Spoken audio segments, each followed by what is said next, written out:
Hey guys, welcome to the Field of 68 YouTube channel. If you like what you see here, hit that subscribe button and you'll get more college basketball content just like this. Into this building, a team that we said all week, Jeff, would win the Final Four, would win the national title if it was played in Neville Arena, coming into this building, holding them to 59 points and finding a way to win in this style. Yes, Northwestern beating Purdue. That's pretty high up. That is pretty high up. But the fact that you had Kentucky holding Auburn, 30.9% shooting, the lowest field goal percentage Kentucky's had of an opponent the entire season, the second worst points per possession opponent for Auburn. Trivia time. What was the only game Auburn was worse from the field points per possession, Goodman? Can you define what points per possession means? Yeah, like it's this huge formula that it goes in. And I could probably get my calculator and figure it out. Mississippi State actually got it done. But it was very surprising. A wire-to-wire win. And, yeah, this building has a reputation as being one of the most intimidating environments. You said earlier you were here 5 years ago for this matchup and said it was on fire. Yeah. We never got that. Like, we had a couple of moments when Kentucky was getting a little bit threatened by Auburn, but I thought this was impressive. I just filed a column for CBSSports.com, and I'll talk about this on the Sunday night episode. You filed the column? CBS Sports is on. Yeah, got to get those plugs in, Coach. You remember when you used to do that? Yeah. I don't miss that at all. Sunday night, Eye on College Basketball. We'll also get into this, more of us than there are of them. But in that column, what I said was the fact that you got this performance on the road after what they did against Ole Miss, I think you've got at least reason to believe that Kentucky can be a factor in March. And if it is, if we look up in a month, and this is this a trending, this will be where the trend. You are saying this is the turning point. If it's going to be a trendy team, definitively, that trend will have started right here. Definitively, semi-definitively. Okay, thank you. No, listen, they were great tonight. They were great, and I think the biggest takeaway for me is like again, their manhood was kind of questioned coming to this. Right, you're soft. You don't guard. You can't guard. That's all they heard about. You lose 3 straight at home, and the way they lost them. Again, you broke it all down. I mean, they probably watched your video. Your video might have been the reason, because what you said was, I think I quote you in saying, like, they can't fix this. I don't know if it was fixable. You said that. Here's what happened.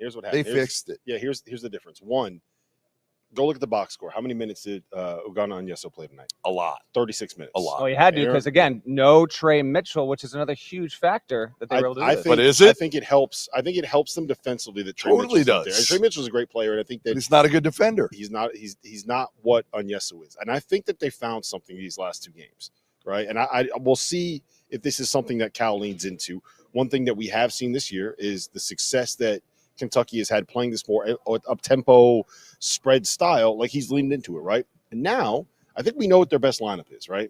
It's Onyesu at the 5. It's Adu Thoreau at the 4 with any of the 3 guards. You could throw any about that. I think Shepard, Dillingham, Reeves, and Dillingham. Right. Wagner off the bench. I would make the argument that Wagner is the best defender out of the 3. Because he's big and strong. And he will light people up, and he will get up in you defensively. But I think that we saw them find something here. And my question is, are they going to lean into that? Are they going to be able to make this be something that continues? Because, look, frankly, with what we know they can do offensively, if they can do what they did tonight on the defensive end, like Cal at the end of the press conference tonight said, it was Bruce Pearl said, if Kentucky guards like that, they can beat anybody. Right. But he phrased it. They can beat everybody. No, Cal at the end of his press conference was telling us about how many All-Stars were in the It was a very, random aside here. Like, he was kind of getting going. He got on this All-Star because he already had it in his head. He did, and then he just left the presser. And he was like done. I thought he'd want to stick around because he had an interesting quote to start off where he was like, leave my players alone, keep attacking me. And I think between that and then what Onyenso said in the presser, I think they had a lot of that noise playing for Kentucky. They had heard a lot of it, and for them to be this geared up, I mean, Reeves said it in the locker room. He's like, no, we knew how much this meant, and the energy was at a different level. What was really interesting, what they said after the game, is that part of why they play better on the road is that there's an expectation of them winning at home. And I think it was Reeves that said it, where we're looser when we're on the road because people are expecting us to win. Said that too. There's less pressure on them, and I think that's kind of where you see some of the freshmen come out, like some of the youth on this team, where when they are at home and you have that expectation, you have 24,000. Like, I was there for the Tennessee game. Like, that place was rocking. Yeah. Right. Rupp is not always the greatest environment to walk into. It can be quiet sometimes when it's not a huge game. it was rocking against Tennessee. You could ask Kyle Tucker. He was here with us tonight, and he said that that 3-game stretch, it was as loud as any 3-game stretch that he's heard it in Rupp, and they lost all 3 of those games. Hey, by the way, you know what? I forgot to ask Cal, or if I ask you in front of Cal, is he still in the hot seat? Is he?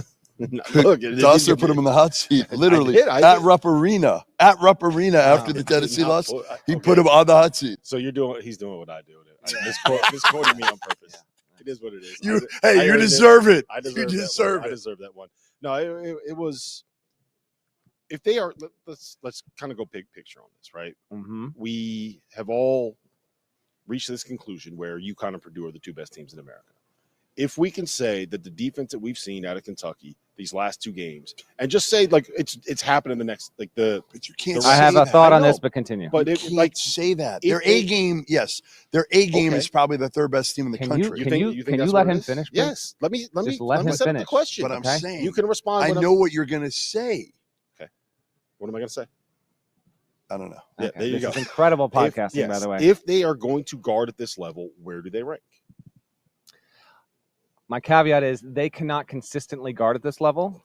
Probably Even true. Calipari said in the presser, it is a game-to-game thing, and he meant in terms of the deployments he's going to use and all that. However, I think if you can get this every other game, I think collectively that will give Kentucky the momentum. It's not going to go into March without having another loss. That you have these kind of performances, I think it does matter significantly. They didn't need Reed Shepherd to be absolutely incredible tonight. They didn't need Dillingham to be ridiculous on the road here. They tapped into something defensively where they can't do this moving. Like we have seen years upon years. How many times can you ever remember a team that was pedestrian on defense for the first 3 months of the season, and they turn it on defensively? It doesn't happen. But the only time it did, there's one time it did. It was Duke in 2015. You know what Duke in 2015 did? Yeah, you guys remember this in January? I remember very specifically. In January, Miami went into Cameron Indoor Stadium and put up like 96 on them and embarrassed them, right? And that was on a Monday night that was coming off of a Saturday game where they gave up 85 to somebody. It was like 2 games in 3 days. They just got blitzed. They dropped to like 78th or something like that on KenPom. And then whatever it was, they flipped a switch. They put it all together. What does that Duke team and this Kentucky team have in common? They got pros. A bunch of freshmen. Yes. A whole bunch of freshmen. And they have pros. If they can get a little more consistency, then they've got a chance there. I still don't think they're true national title contender because I did a story on this about a month ago. There's never been a team that's been this average defensively in the past 25 years that has won a title. A few have made the Final Four, Miami last year, but no team that's sub-40 defensive KenPom has gotten even to the title game. We both know the answer to this. Yes. What's the worst defensive team that has won a national title heading into the tournament since in the KenPom era? You know the answer. Since 97. Since 97. Do you know who it is? No. You're going to be shocked by the answer. Really? The best player on the team is on our network. He kicked your ass Seriously? in ping pong. Really? That Carolina team? That Carolina team was the worst defensive team according to KenPom's. Because Hansbrough can't guard. Yep. We're gonna get to Antonio Reeves' interview here in a second, but I just want to add. I'm curious your guys' thoughts on this. I don't think that they have to be this good defensively. Agreed. Right? I agree with that because of what they are. Their ability to score the ball. What they need to be able to do is win games when they're with their defense on the nights where they kind of get stuck in the mud a little bit offensively.